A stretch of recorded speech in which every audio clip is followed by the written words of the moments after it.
Kitabu cha Zakaria mlangoni wa 10. Bwana ndaikombola Juda. Mstari wa kwanza. Mvoyeni Bwana ampe mvula makati ga mwaka. Iye Bwana rehema yengu ga mvula. Nuko hapa atuma ga mvula na mimere ya mundani kwa kila mtu. Kwani vidonga cha mburuga vinanena ulongo na ganga mburuga manaona motuga kilongo.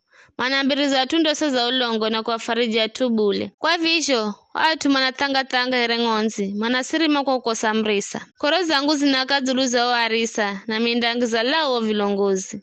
Kwani Bwana majesha anaritunza badire, yo nyumba ya Juda, na adahendema kalehere farasiye azo aviha. Kula kwa kunda mbola roi wera pembeni, kunda mbola kigoda cha ukotera hema, kunda mbola uha aviha, kiza kunda mbola kila mtawali. Kwa hamwenga manda kalehere mashujaa vihani, manda joga mahadhi imumo, terove zangirani.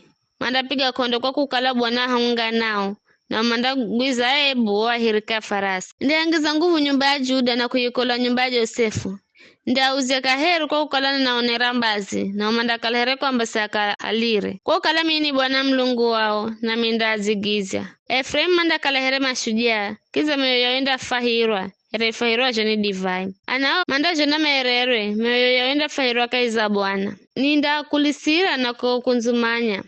Kwa ukala niza kombola na umanda kalanji herejesha kapindi. Izo onasa musaka za mataifa, au manda nikumbikira kazi ensi za kure. Aona au manda ishi na umanda uya. Ndauza nyumba nikula Misiri na kukunzumanya kula Ashuru. Na nare heka zensi ya Gileadi na Lebanoni. Muhaka lekaha na atua kukala. Manda kira kahika ya bahari ya mateso. Maimbiga bahari ganda pigwe na mazimare gosi. Gamuhona ili ganda uma. Kuzonya kwa Ashuru kunda serezwa.